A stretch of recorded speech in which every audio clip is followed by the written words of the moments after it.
여러분 낚시 좋아하십니까? 우리 좋아하시는 분은 밤을 새서라도 이 낚시를 즐기는데 저는 이 낚시를 잘 하지도 못하고 또 좋아하지도 않습니다. 그저 형님 따라서 민물 낚시 몇 번 해본 게 고작 다입니다. 그런데 낚시를 하려면 여러 가지가 필요하죠. 근데 꼭 필요한 한 가지를 말하자면 미끼가 필요합니다. 미끼. 뭐 지렁이를 쓰든지 아니면 떡밥을 쓰든지 이 미끼가 있어야 물고기가 걸려들겠죠.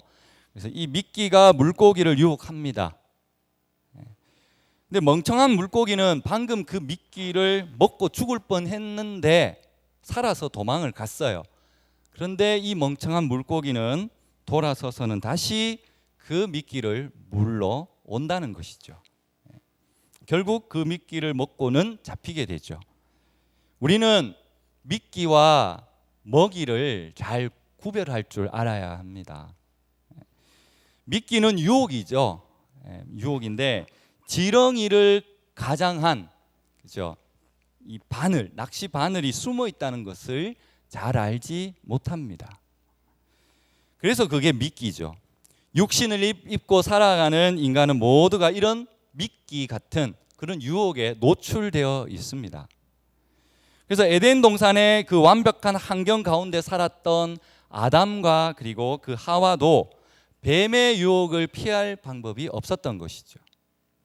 하나님의 본체이시지만 육신을 입고 성육신하신 예수님도 공생애를 시작하실 때 바로 사탄의 유혹을 받으셨습니다. 첫 번째 아담은 그 유혹에 넘어갔지만 두 번째 아담이신 예수님은 그 유혹을 말씀으로 이기셨습니다. 이것은 우리가 모두가 이 세상을 살아가면서 끊임없이 우리에게 다가오는 이런 유혹을 피할 수 없음을 우리에게 의미하고 있습니다. 인간의 이 영혼을 담고 있는 육체, 이 육체 가운데의 자체가 욕망이라는 그 본능적 아래에 있습니다. 그리고 또 사탄은 언제든지 우리가 그 기회를 엿보고 있는 것이죠. 그래서 육체의 그 약한 틈을 뚫고 나와서 바로 인간의 본능적 그 욕망을 자극을 합니다. 그래서 요한일서 2장 16절에 이렇게 말씀합니다. 이는 세상에 있는 모든 것이 육신의 정욕과 안목의 정욕과 이생의 자랑이니 다 아버지께로부터 온 것이 아니요 세상에서 온 것이다 라고 말씀합니다. 오늘 본문의 이 아브라함의 생애도 끊임없는 유혹의 연속이었습니다. 그러나 그는 신앙의 힘으로 몰려오는 유혹을 물리침으로 정말 이스라엘의 위대한 믿음의 조상이 될 수 있었습니다. 그런데 이 아브라함 외에 롯이 있는데 이 롯은 그 이름이 존중받지 못하는 이방인의 조상이 되어 버렸습니다. 오늘 본문에서 이 아브라함과 롯이 선택한 것을 통해서 그 선택한 것에 따른 결과 어떻게 나타났는지를 오늘 살펴볼까 합니다. 오늘 이 본문의 문제의 발단이 있습니다. 발단은 아브라함이 이 애굽에서 지내고 온 뒤입니다. 얼마 있었는지는 알 수 없습니다. 그런데 다시 가나안 땅으로 돌아왔는데 큰 부자가 되었습니다.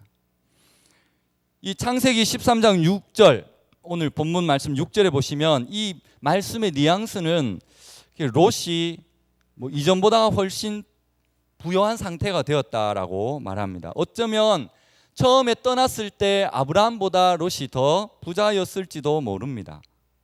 그런데 애굽에서 다녀온 이후에는 아브라함의 재산이 자기 롯보다 더 많아졌다라고 얘기를 합니다. 그런데 문제는요, 이 아브라함의 가축과 롯의 가축이 함께하기에는 이 땅이 목초지가 너무 적다라는 것이 문제가 되었죠. 그래서 적은 것뿐만 아니라 이들의 종들이 막 다툼을 합니다. 영역 다툼을 하고. 그래서 이 문제가 이 오늘의 말씀의 발단이 되었습니다. 근데 우리가 살다 보면 행복한 비명, 잘 느낌이 안 오시죠? 조금 쉽게 풀이하면 배부른 소리. 이거는 좀 아시죠? 이런 말을 우리가 할 때가 있습니다. 이게 보면 가축이 적을 때, 그러니까 가축이 얼마 없을 때는 우리 가축들이 잘 못 먹는지 아니면 무슨 병이 있는지 우리 가축만 새끼를 못 낳는 것처럼 느껴지죠. 그런데 오늘 말씀해 보면 이제 가축이 너무 많아졌어요. 그래 많아졌는데 이때는 어떤 생각을 합니까? 너무 잘 먹는다 우리 가축들이. 아니면 새끼는 왜 이렇게 많이 낳는지, 그죠? 아니면 비가 너무 많이 와서 또 뭐 식물이 너무 자라서 이런 것도 문제가 되기도 하고, 그죠? 그래서 같이 있기는 너무 좁다라고 불평을 하고 있는 거죠. 없을 때는 없는 대로 불평 불만을 하고, 또 많을 때는 많은 대로 불평 불만을 하고 있다는 겁니다. 이 아브라함의 가축의 목자와 이 롯의 가축의 목자가 서로 다투는 걸 보면 우리와 다를 것이 없는 것 같습니다. 이 아브라함이 보니까 좁은 영역에 두 가정이 함께 지내는 한 이 다툼이 계속 있을 것 같아요. 그래서 이제 판단을 내리죠. 두 가족이 함께 있는 것이 좋긴 한데, 그죠?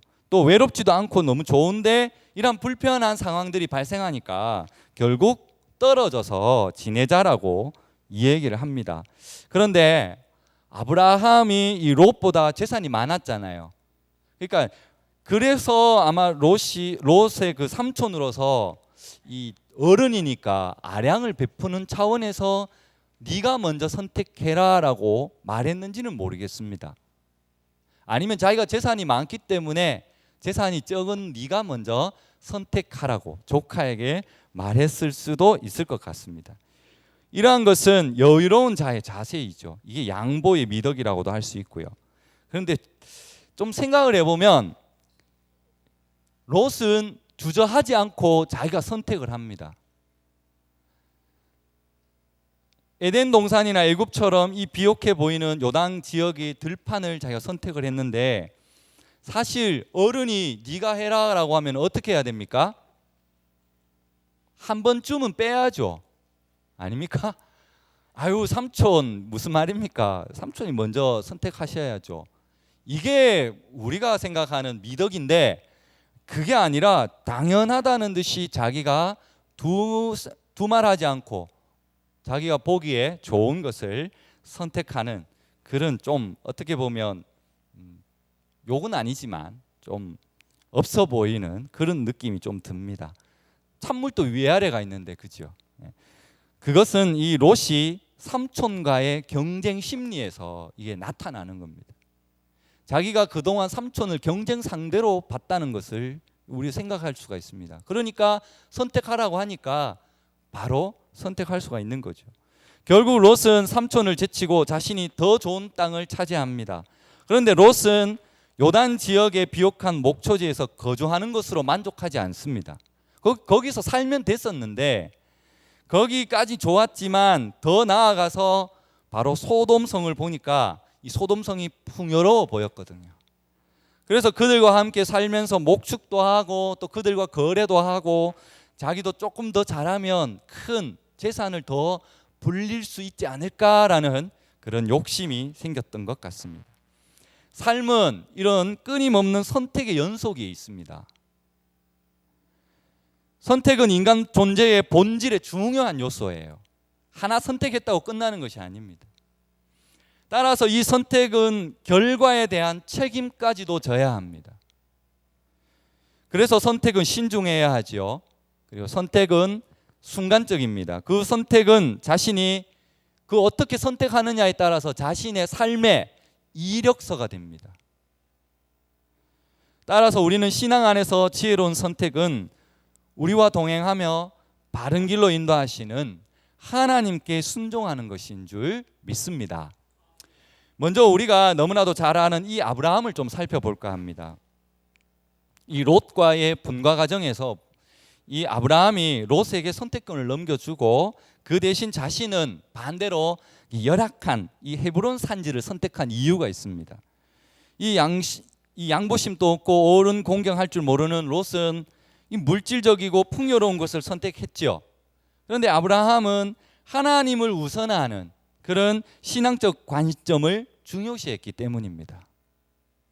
어찌 보면 아브라함은 모든 것을 자기 마음대로 할 수 있는 어떻게 보면 가장이잖아요. 그런데도 불구하고 자신에게 주어진 그 기득권을 과감하게 포기합니다. 그는 하나님이 계신 곳이라면 어디든지 개의치 않고 가겠다라는 그런 신앙적 당당함에서 우리는 살펴보아야 합니다.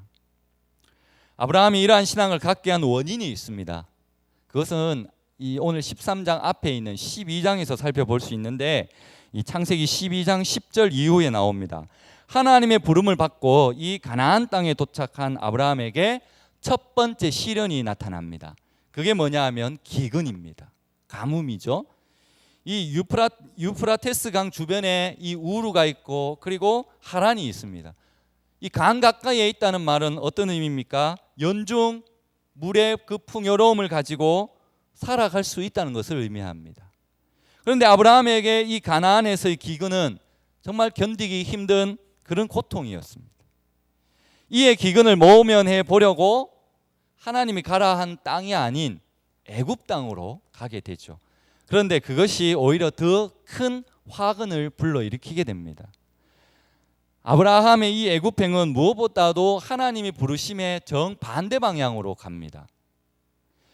하나님이 아브라함을 부르신 목적의 그 하나는 신앙의 성숙과 그리고 성장이었어요. 그런 관점에 볼 때 이러한 자기에게 닥치는 기근은 어떻게 보면 인내로 극복해야 할 과제였습니다. 그런데도 아브라함은 애굽으로 피하는 것으로 문제를 해결하려고 했지요.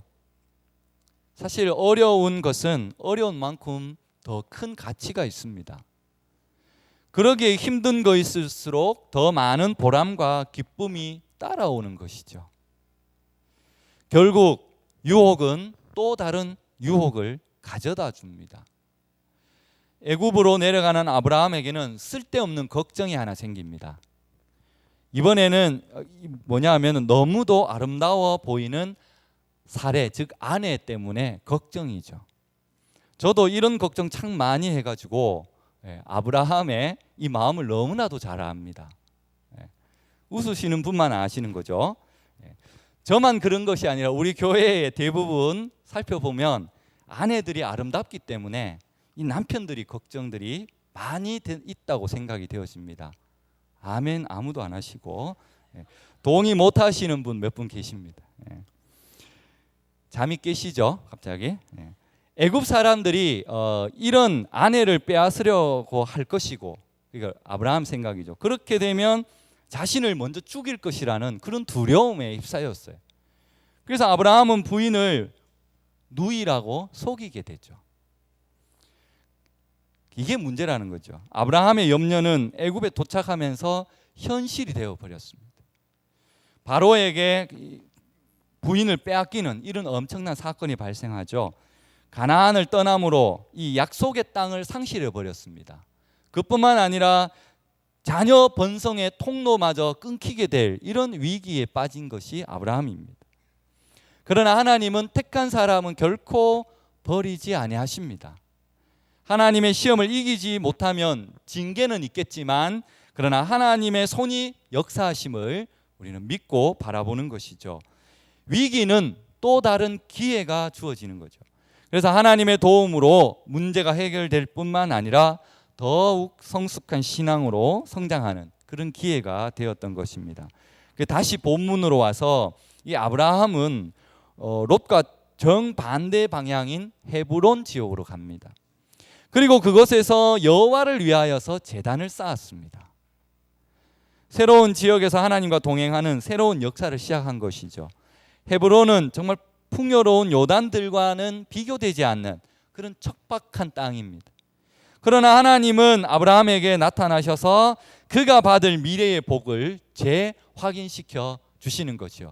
그것이 바로 14절부터 나옵니다. 너는 눈을 들어 너 있는 곳에서 북쪽, 남쪽, 동쪽, 서쪽을 바라보라. 보이는 땅을 내가 너와 내 자손에게 주리니 영원히 이르리라. 내가 내 자손이 땅의 티끌같이 하리니 사람이 땅의 티끌을 능히 셀 수 있을진데 내 자손도 세리라. 너는 일어나 그 땅을 종과 행으로 두루 다녀보라. 내가 그것을 내게 주리라. 이게 아브라함이 받은 축복이었죠. 바른 신앙은 자신의 행동보다 하나님의 지시를, 하나님의 명령을 앞세웁니다. 하나님의 말씀보다 자신이 앞서면 아무리 큰 일을 했다고 하더라도 그것은 하나님과 상관없는 그저 자기 욕심, 자기 욕망에 빠져 있는 사람입니다. 이러한 복은요, 훗날 하나님의 약속대로 이 출애굽한 이스라엘 백성들은 가나안 땅을 차지하죠. 다윗을 중심으로 견고한 통일의 왕국을 세웁니다. 비록 그들이 하나님께 불순종해서 또 하나님의 심판을 받고 나라를 잃어버리는 그런 슬픔도 겪게 됩니다. 그러나 4,000년, 그때부터 4,000년이 지난 지금까지도 아브라함의 후손 그 유대인들은 온 세계에 흩어져 살면서 이 세계 역사를 이끌어가는 중심에 서 있습니다. 그리고 1948년 5월 14일 이스라엘 국가의 재탄생은 아브라함에게 주어진 하나님의 약속이 4,000년이 지난 지금도 여전히 유효하고 있다는 그런 명백한 역사적 증거를 우리에게 보여주는 것입니다. 이제 아브라함과 반대되는 롯을 또한 살펴보겠습니다. 이 롯은 하나님께 부름을 받은 아브라함과 함께 가나안 땅으로 나아간 사람이죠. 근데 아마 하나님께서 이 아브라함을 부르시면서 약속하신 그 복을 롯도 받고 싶어서 따라왔을 수도 있을 겁니다. 창세기 19장의 내용을 살펴보면 이 롯이란 사람도 하나님의 신앙이 있었던 의인입니다. 하나님의 그 은혜와 복을 사모한 사람임을 우리는 알 수 있는데 하나님이 이 두 명의 천사들을 소돔성에 보내가지고 이 롯과 그 가족을 구원하시려는 하나님의 계획이 있었습니다. 롯도 분명히 구원받은 하나님의 백성임을 우리는 알 수가 있죠. 그런데 결과를 놓고 보면 롯은 자신은 구원받았을지는 모르지만 이 아브라함처럼 믿음의 조상이 되는 데는 실패한 인물입니다. 롯은 아브라함과 분가하는 과정에서 하나님의 복을 상실하고 말았습니다. 잘못된 선택은 스스로 복을 저버리고 엉뚱한 길로 가버리게 됩니다. 그것이 바로 10절에 말씀하죠. 10절 이에 롯이 눈을 들어 요단 지역을 바라본즉 소알까지 온 땅에 물이 넉넉하니 여호와께서 소돔과 고모라를 멸하시기 전이었으므로 여호와의 동산 같고 애굽 땅과 같았더라. 이 롯에 보는 시각입니다. 여기서 세 가지 잘못을 이제 지적을 하는데 첫 번째는 온 땅에 물이 넉넉하다였습니다. 롯이 바라본 곳은 물이 넉넉했어요. 이스라엘은 지금도 물 부족 국가입니다. 그래서 물 부족은 모든 것을 메마르게 하고 모든 생활을 불편하게 할 수밖에 없죠. 1년 중에 비가 오는 계절은 4에서 5개월 정도, 나머지는 비가 오지 않습니다. 자연히 사람들은 물이 넉넉한 곳을 선호할 수밖에 없죠. 물이 풍부한 지역에는 예외 없이 도시가 발달이 됩니다. 따라서 물은 모든 문제를 해결하는 열쇠를 줄 수도 있습니다. 그리고 두 번째는 여호와께서 소돔과 고모라를 멸하시기 전이므로 여호와의 동산 같다라고 말합니다. 자신이 살아갈 지역에 관심을 갖는 건 당연한 거죠. 문제는 물이 넉넉해 풍요로워 보이는 이 요단들이 여호와의 동산 같다처럼 착각하게 만든다는 겁니다. 여호와의 동산인 이 에덴 동산도 사실은 물이 풍부했어요. 그래서 그곳에 4개의 강이 발원할 만큼 물이 풍부했죠. 그러나 그것은 물만 풍부한 것이 아니었습니다. 그곳에는 하나님과 더불어 친밀한 교제를 나누는 그런 영적인 풍요함도 있었다는 것입니다. 롯의 잘못은 이 잘못된 가치관은 소돔과 고모라의 이 타락한 도시를 여호와의 동산으로 착각했다는 것. 그리고 세 번째는 애굽 땅과 같았다. 이 롯은 소돔과 고모라를 여호와의 동산으로 착각했을 뿐만 아니라 이 애굽 땅을 여호와의 동산을 동일시했어요. 나일강을 중심으로 한 이 발달된 애굽은 여호와의 동산처럼 아름답게 보일 수 있습니다. 그러나 애굽은 하나님과 상관없는 이방의 땅이고요. 또한 바로를 신격화하는 우상을 숭배하는 죄악의 도시입니다. 이러한 롯의 잘못된 선택은 어디에서 온 것이겠습니까? 그것은 지나친 물질 지향적 세속적 가치관, 너무 눈에 보이는 즉 물질적인 것만 추구하는 데서 왔다는 것입니다. 물질은 살아가는 데 필요한 요소이긴 합니다. 물질이 주는 풍요로움 그리고 여유로움, 이런 것은 우리의 삶의 편안함을 주기는 합니다. 하지만 물질을 절대화하거나 최종적인 목적을 삼아서는 안 된다는 것이죠. 성경 말씀에도 물질적인 복을 강조는 합니다. 하지만 그것은 어디까지나 하나님이 주시는 복의 결과일 뿐입니다. 우리가 나서서 추구해야 할 우선순위는 아니라는 것입니다. 물질보다 더 중요한 것은 생명입니다. 그런 생명을 주신 하나님은 우리의 쓸 것을 미리 아시고 적절하게 공급해 주십니다. 우리가 해야 할 것은 먼저 하나님의 나라와 의를 구하는 것이죠.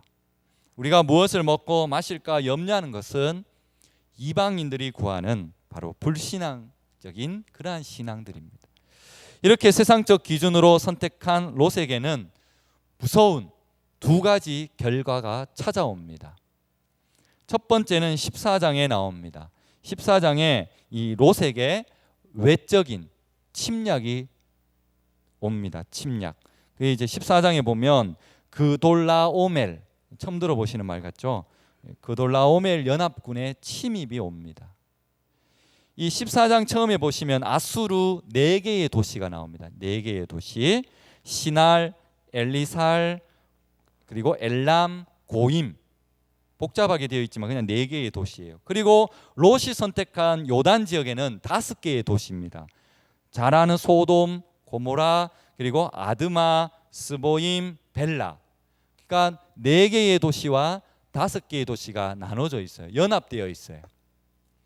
그런데 이 잘 살펴보면 이 5개의 도시 국가가 이 아수르 4개의 도시 국가에게 조공을 바칩니다. 그 말은 뭡니까? 힘이 약하다는 거죠. 실상은 겉만 화려했지 힘없는 도시 국가였어요. 그게 소돔과 고모라입니다. 그것도 1, 2년이 아니라 12년 동안 계속 조공을 바쳤다라고 기록되어 있습니다. 그런데 어떤 연유인지는 모르겠는데 이 요단 지역 5개 국가가 이 아수르 4개 국가에게 이 바치던 조공을 중단한다라는 이야기가 나옵니다. 바치던 조공을 중단하면 어떤 일이 일어납니까? 전쟁이 일어나죠. 당연히 싸우겠다는 의도가 있는 것입니다. 그래서 드디어 요단 지역 5개 도시 국가와 그리고 아수르 4개 국가가 전쟁을 벌입니다. 그런데 이 아수르 4개 국가가 워낙 전술이 뛰어나요. 힘이 뛰어나니까 조공을 바쳤겠죠. 그래서 이 전쟁의 승패 요인은 중요한 요지를 차지하는 것이 중요해요. 요즘은 뭐 그냥 미사일만 쏘면 되지만 옛날엔 그런 게 없으니까 위치가 중요해요. 어디에 위치를 선점하느냐에 따라서 승패가 좌우가 되죠. 그런데 이 4개 국가가 선택한 곳이 어디냐면 시딤 골짜기입니다. 이 시딤 골짜기는 역청지대라고 되어 있습니다. 그러니까 구덩이에 빠질 수밖에 없죠. 결국 전쟁은 이 구덩이에 빠지도록 유인 작전을 한 이 4개 도시 국가가 승리하게 됩니다. 즉 소돔과 고모라가 있던 5개가 전쟁에 지고 말았죠. 지면 어떻게 됩니까? 사람 목숨을 다 잃지만 그뿐만 아니라 모든 재물과 재산 다 뺏기게 됩니다. 전에 바치던 조공보다 더 많은 조공을 바쳐야 합니다. 그리고 그 끌려간 노예 가운데 롯도 끌려가게 되었죠. 이 소식을 누가 전해 듣습니까? 아브라함이 전해 듣죠. 그래서 아브라함이 가만히 있을 수 없지 않습니까? 아브라함이 조카 롯을 구하기 위해서 그동안 갈고 닦아 놓았던 이 용맹스러운 318명 뭐 요즘 말로 말하면 특수부대원입니다. 이들을 보내게 되죠. 이들을 보내가지고 이거 그냥 전쟁한 게 아닙니다. 기습과 야습, 이거는 아무나 할 수 있는 게 아닙니다. 깜깜한데 어떻게 공격할 수 있겠어요? 그만큼 훈련된 군사들 318명들을 아브라함이 보내게 되죠. 그리고 이 아수르 도시 국가들의 군인을 쳐들어가서 다 죽이게 되죠. 그리고 도망을 갑니다. 이렇게 아브라함이 이 전쟁을 종결시킵니다. 그리고 이 조카 롯과 그의 가족들, 끌려간 사람들, 그리고 재물과 양식들을 모두 되찾아오게 되죠. 그때 소돔 왕이 사회 골짜기까지 나와가지고 감사하다고 아브라함을 영접합니다. 그리고 하나님의 제사장 살렘 왕 이 멜기세덱을 만나서 역사상 최초의 11조까지 바치게 되죠. 모든 물질이 하나님 것을 인정하고 그 가운데 10분의 1을 구분하여 바치는 그런 일이 일어납니다. 그런데 이제 소돔 왕이 아브라함에게 감사의 말을 하는데 어떤 말을 했냐면 이 전쟁은 명명백백 아브라함이 만든 승리입니다. 아브라함이 이 전쟁에 참여하지 않았다면 우리는 모두 이 자리에 있을 수 없었을 것입니다. 그러므로 이 전쟁의 전리품은 모두 아브라함 당신이 취하는 것이 옳습니다라고 소돔의 왕이 그렇게 말합니다. 근데 아브라함이 어떻게 대답했을까요? 아브라함은 이렇게 고백합니다. 하늘과 땅의 주인이신 지극히 높으신 하나님 앞에 내가 맹세합니다. 저는 이 전쟁을 통해서 결코 어떤 부를 취하고자 한 것이 아닙니다. 다만 목숨을 걸고 전쟁에 참가한 군인들에게는 수고의 몫을 의당 주어야 하고요. 나머지 재물과 양식들은 모두 돌려드리겠습니다. 제가 전쟁에 참여한 것은 전쟁을 통해 부를 늘리고자 함이 아니라 제 조카 롯의 생명을 구하기 위해였습니다. 제 조카 롯과 그의 가족을 구했으니 저는 이제 충분합니다 라고 대답을 합니다. 참 멋지지 않습니까? 하나님의 사람으로서 이렇게 멋질 수가 없죠. 아브라함이 믿음의 조상이 된 것은 물론 본토 친척 아비집을 떠난 하나님께서 지시한 땅으로 가라 하신 그 말씀에 순종함에도 정말 아브라함이 훌륭하지만 또한 삶 가운데서 이렇게 멋진 하나님의 사람으로서 정말 고상한 품위를 지닌 점도 매우 중요하다라고 볼 수가 있습니다. 이 아브라함이 이렇게 세속적 유혹을 물리칠 수 있었던 것은 하나님께 대한 바른 신앙 또 건전한 물질관이 있었기 때문입니다. 하나님만이 자기를 창대하게 하고 그리고 복의 근원이심을 그는 믿었습니다. 그는 근거 없는 부동한 그런 수입에 관심이 없고 오직 복을 주시는 하나님께만 집중을 했습니다. 생각해 보면 이 소돔 왕이 모든 걸 준다고 했죠. 당연하죠. 자기는 이미 지금 모든 것을 다 패망을 한 상태니까 줘도 상관이 없죠. 그런데 아브라함은 그것을 거절했어요. 왜? 나중에 아브라함이 부요한 것이 자기가 준 재물 때문에 부요해지지 않았느냐라는 그런 왜곡됨이 있을 수도 있기 때문에 아브라함은 거절했죠. 제가 처음에 말씀드린 것처럼 우리는 이러한 먹이와 미끼를 잘 구별해야 합니다. 선물인지 뇌물인지 우리는 잘 구별해야 합니다. 이미 앞에서 살펴본 바와 같이 이 조카 롯과의 이 분가 과정에서 자신에게 주어졌던 선택의 우선 그 기득권을 포기한 것도 아브라함은 어찌 보면 건전한 물질관에서 온 것이죠. 외형적인 부의 추구보다는 하나님에 대한 신뢰 속에서 하나님을 우선시하는 그런 신앙적인 가치관이 아브라함에게는 있었다는 것입니다. 다음으로 롯에게 두 번째 무서운 결과가 나타나는데 그것은 내적인, 첫 번째는 외적인 침입이었고 두 번째는 내적인 타락입니다. 창세기 19장에 보면 소돔성 사람들이 얼마나 악한지를 여실히 보여줍니다. 소돔성 사람들이 너무 악하여서 하나님은 두 명의 그 천사들을 소돔성에 보내죠. 이때 두 천사들은 사람의 모습으로 소돔성을 찾았고요. 이들이 소돔성에 들어가서 정말 숙소를 찾고 있는데 아무도 쳐다보지 않았습니다. 근데 그를 영접한 사람이 바로 롯이었습니다. 그리고 자기 집에 초대해서 대접을 합니다. 그런데 그때 사람들이 막 찾아와서 두 사람을 내어놓아라. 그죠? 사람들은 이들을 동성애적인 성폭행을 하겠다라고 말합니다.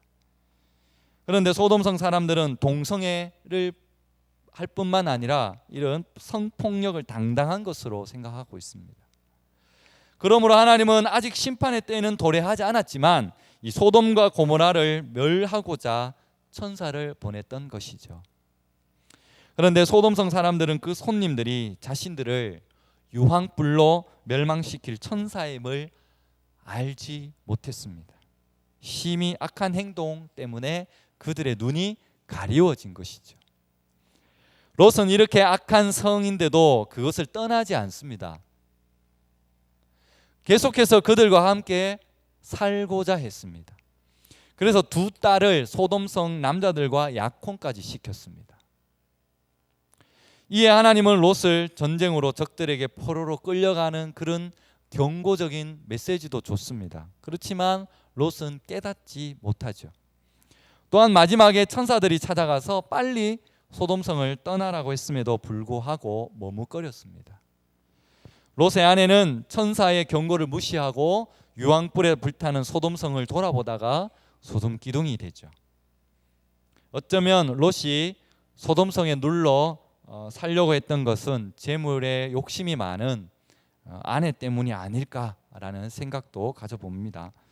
문제는 의로운 롯이 이 롯의 가정이 소돔성의 타락한 문화에 물들었다는 겁니다. 거기 살다 보니까 그렇게 물들어 버린 것이죠.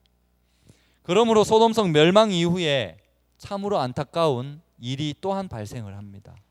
롯의 이 두 딸들은 자신의 아버지에게 술을 마시게 하고 자신들이 아버지의 시를 받아서 자손들을 번성케 하려고 하는 그런 근친상간을 하게 됩니다.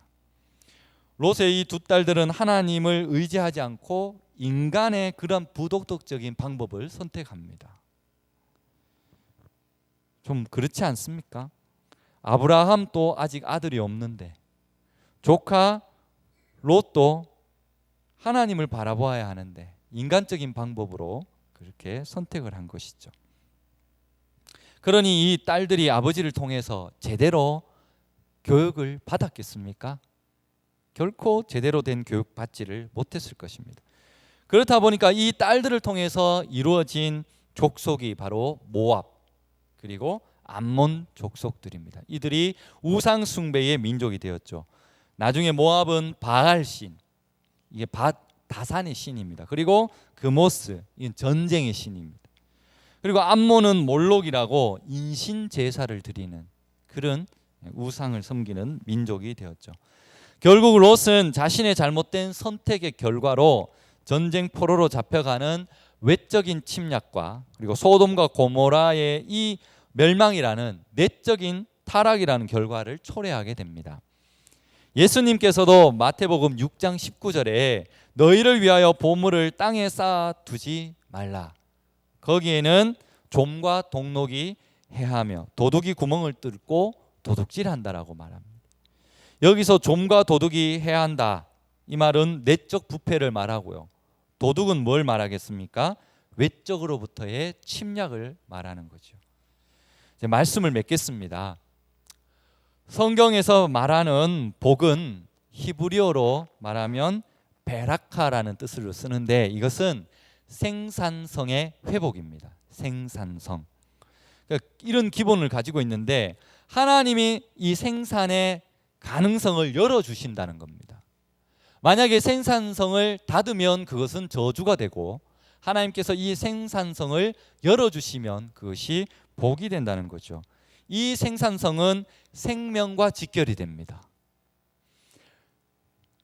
그렇기 때문에 복은 하나님의 올바른 관계에 있느냐 없느냐가 문제가 되는 것이죠. 복은 하나님의 생명의 가능성을 열어주심으로 얻어지는 결과입니다. 아브라함이 받은 이 창성함의 복도 하나님과의 올바른 관계와 그리고 건전한 물질관 이런 것을 봤을 때 자연스러운 결과입니다. 또한 소돔 왕의 달콤한 그런 세속적 제안을 당당하게 거절할 수 있었던 이유도 바로 이러한 이유가 될 것입니다. 짧은 안목으로 볼 때 아브라함이 주도권을 포기하는 것이 때로는 우리가 볼 때는 어리석은 것처럼 보입니다. 하지만 아브라함이 선택한 하나님은 누구도 실망시키지 않은 위대한 창조주이시고 역사의 주인이십니다. 할렐루야. 사무엘상 2장 30절에 이 말씀이 있습니다. 이제 나 여호와가 말하노니 결단코 그렇게 하지 아니하리라. 나를 존중히 여기는 자는 내가 존중히 여기고 나를 멸시하는 자는 내가 경멸하리라. 그렇습니다. 이 아브라함이 풍요로운 요단들이 아니라, 눈에 보이는 요단들이 아니라 모든 복의 근원이신 하나님을 선택한 것처럼 우리도 하나님 중심의 신앙과 그리고 신앙적 가치관을 가지고 세상의 눈으로 보는 것이 아니라 정말 믿음의 눈으로 보이는 것을 따라가는 그런 저와 여러분이 되시기를 소망합니다. 기도하겠습니다.